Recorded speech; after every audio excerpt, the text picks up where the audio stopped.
Hi again. Okay, so this is going to be chapter 10, part 2, which will look at amphetamines and then, of course, methamphetamine. So, looking at the history of amphetamines, it does, again, have a very long history. And so, this was discovered first 5,000 years ago by Chinese individuals, especially Emperor Shen Nung, who also, fun fact, discovered tea and marijuana. Um, and German scientists found the active ingredient of ma huang, which they was the herb or medicinal herb that they used in China, which had amphetamine in it, and they figured out that that was the active ingredient. So then in 1932, there's some labs. They create medication using amphetamines. World War II, they're going to use it as well. And this is really interesting. So they would use it to stay awake, of course, but even kamikaze pilots used it on their mission with Pearl Harbor. And then, as you may or may not know, college students have used them. They call them bennies, but it's also been effective for truck drivers because they can stay awake for long periods of time. And I apologize, I'm looking at notes, so I'm not looking right at you guys. Um, they were included in, or amphetamines were in inhalers, but then people started misusing them. And so federal drug laws started to prohibit and crack down on amphetamines. And then, so since it was illegal, we start to see that that just opens the doorway for clandestine labs. And this was kind of ignored until the mid 1990s. So for a while, it kind of came and went. It wasn't really seen as a big issue until the 1990s. Even today, it's considered a big issue, but it's kind of overshadowed by the opioid epidemic. So on slide 17, you'll see that there are two different chemical processes. If you look at figure 10.5, there's the left-handed and the right-handed forms. So of the two, which one is more potent? You should know it's right-handed. So that is where they get D-amphetamine, and they can modify that to produce methamphetamine. And then just in case you didn't know this, it's also referred to as meth, of course, speed, and crank. So you should know about crank because we talked about that when we talked about the motorcycle gangs. All right, so acute effects of methamphetamine.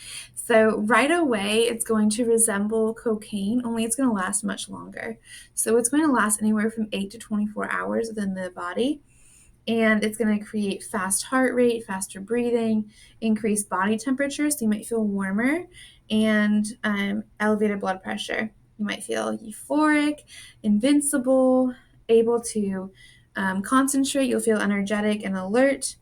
And you might also have a decrease in appetite. I know there was a drug, I think it's been taken off the market because it had some correlation with heart problems. It was called fen-phen, and it was used as a weight loss drug because it had some amphetamine in it, and it would reduce one's appetite, thereby helping them to lose weight.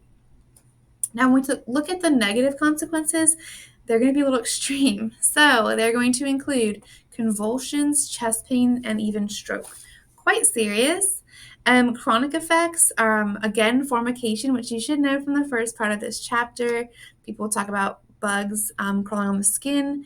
If you look it up on Google, people will post pictures. Ugh, it's really gross, but they'll say things like meth bugs. They're again in their to them it's very real, but they're just itching their skin and causing really gross and awful sores, likely to scar too. They'll have compulsive, repetitive behaviors that are not actually helpful. They're very trivial in nature. So while it could be helpful if the person is doing something productive, they'll often sit there and do really mundane things like clean, or according to the textbook, they might take all the cornflakes in a cereal box out and then count them all night. They'll cause dental damage. This sounds terrible. When I was in Tennessee, methamphetamine was a huge concern, and this was in 2013 and 2015. And one of my friends told me that the locals in Tennessee would refer to it as meth mouth, which is not very kind. But if you want to see pictures, do so at your own risk and just search it on Google. I didn't post it on here in case it would traumatize anyone. They also are likely to experience paranoia, delusions, hallucinations, mood swings, all sorts of adverse consequences emotionally. And some law enforcement officials have claimed it's the ugliest drug out there because it increases violence, um, mostly due to amphetamine psychosis, which closely resembles that of paranoid schizophrenia. And studies have shown that people who use amphetamines, especially methamphetamine, have a predisposition to Parkinson's disease. So that's quite dangerous. We look at methamphetamine abuse. It was introduced in the 60s and 70s again with the love and peace kind of hippie lifestyle, but since the individuals using it would start acting strange behaviorally and were not embodying love and peace, they were not kept in that group. In the 1990s, though, we see methamphetamine emerging. So before that, sorry, it was amphetamine. So drugs that were, or communities that were not previously impacted by drugs, or at least not to the degree as others, like large urban areas, so smaller towns, even in North Carolina. I tried to find the example of this county they reference. It's called the County That Never Sleeps in North Carolina. These counties were hit hard, these small rural areas that weren't used to dealing with drugs.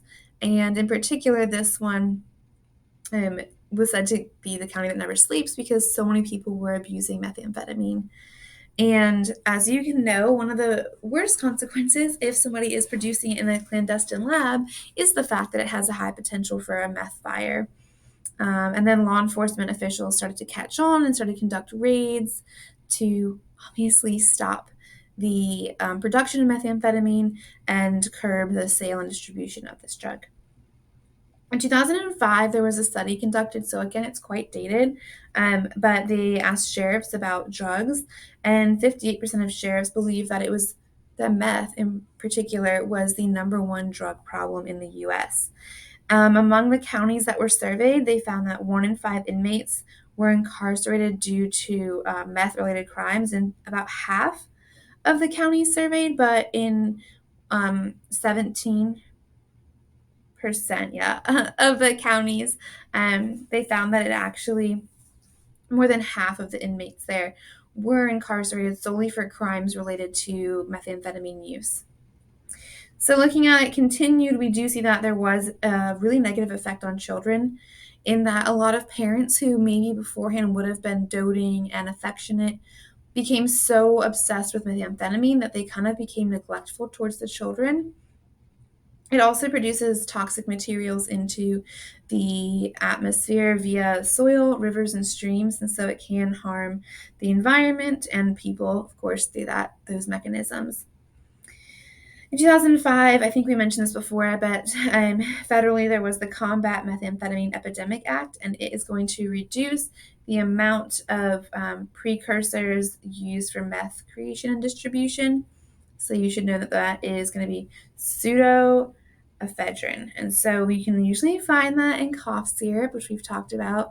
I think I told you all about the story about my friend in Tennessee whose, I think, sister-in-law was arrested because she had essentially purchased too much of that drug, and they were tracking her, and they did indeed find that she was producing methamphetamine. So nobody can buy, at least at the time, you couldn't buy more than 70 tablets that were 60 milligrams. You had to have your ID, which you still do, and sign a logbook. But since there is another form of it that is produced via anhydrous ammonia, which is commonly found in farming soils, a lot of farming stores, for example, they would have to enhance their security because people were stealing the fertilizer simply to produce methamphetamine. So again, this is another drug that is overshadowed by the current opioid epidemic, and we see that between 2015 and 2017, 87% there was, sorry, an 87% increase in meth overdose deaths. Why? Well, it's because what I just said, these drugs were contaminated with fentanyl and other synthetic opioids. So we move into crystal methamphetamine, which is affectionately or interestingly nicknamed ice because it literally looks like ice. The state you should know is Hawaii, which was kind of surprising for me. It's used as a club drug, And the purity is quite extreme. So it's 90 to 100% pure.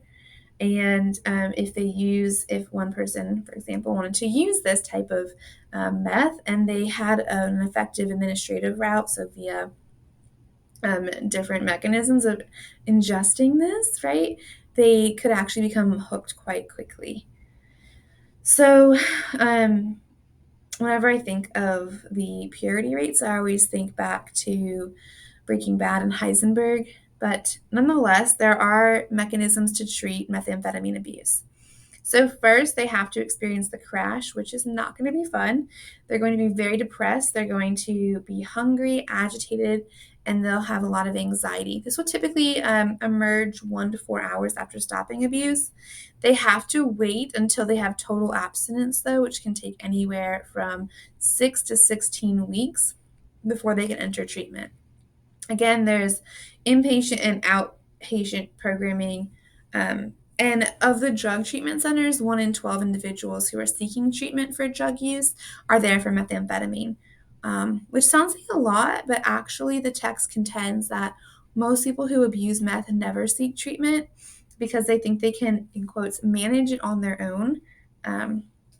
So it's kind of like we were talking about the other day, maybe not realizing they have a severe problem or that they need to address it. Okay, so let's move into cathinone. It's a new form of stimulant abuse. Now, I conducted some very basic research on this because it's been equated to bath salts. And this came about in 2010. The reason it's called bath salts is one, because it kind of looks like it, but also those who were distributing it knew that if you hid it in packages that looked like bath salts and even put not for human consumption on the bottles, that it often would not be detected. And so there's some cases I've linked there. We've seen that people have been using bath salts. When I first heard about it too, I've also known that it was called Flocka. So look into that. There's been a lot of health emergencies as a result. And then in 2012, just 2 quick years after that, President Obama officially banned synthetic drugs. Again, though, it's hard to catch up with them because they're constantly being recreated and developed into new forms. Amphetamines, however, as well as other stimulants, can be used medicinally. So they're often used, which is really sad, for young children who have ADHD. Now, that's attention hyperactivity, attention deficit. Oh no, I don't actually know the term.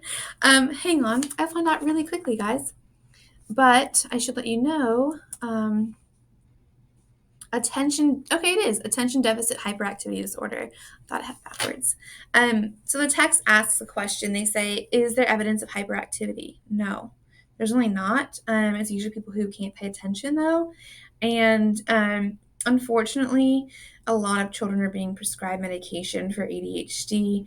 I actually think I mentioned this to you before, but I was a TA for a professor in my master's program who was a counselor as well as a professor, and she worked in prisons. And she was saying that the amount of individuals that were diagnosed as having ADHD was prolific. She said it's probably not accurate. In any case, it's the most common disorder psychologically among young children, and it is more problematic among males. That's why there's a little boy picture there to kind of help you. And actually, people might attribute them to not being, or attribute ADHD to a lack of intelligence. That's not the case. They're actually usually quite intelligent, but they don't perform well in standard tests and exams and activities within school. It does persist into adulthood, or at least it can. And some of the medication used, which you probably are aware of, is Ritalin, Adderall, and Vyvanse. I don't know, just anecdotally though, I've heard that Vyvanse is not as easily abused. Some of the negative effects, though, is that oh my gosh, I'm so tired. It can suppress weight gain and height gain in children. And if they want to discontinue, or their parents rather want them to discontinue use, it has to be monitored by a medical professional. So stimulants can also be used for narcolepsy. They can be used as nasal decongestants. And then we know that Ritalin and Adderall are abused. So there were warnings for people to exert greater control over them. And then we know that college students have, not all of them, but a good number have used Adderall to stay awake and to study.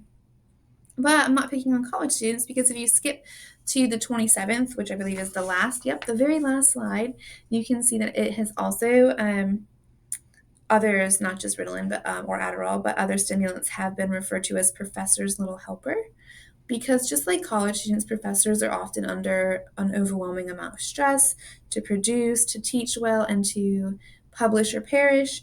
And so, one study in 2007 showed that 62% of their study of professors had taken Ritalin at least once to enhance mental performance. So they're kind of equated to smart pills. And the interesting thing was if they were to give it to a professor, but it was a placebo, they actually wouldn't know. And it has a very strong placebo effect. So it's very powerful. Okay, this has been very long, and I apologize. I'm so tired. It's like 8 o'clock at night.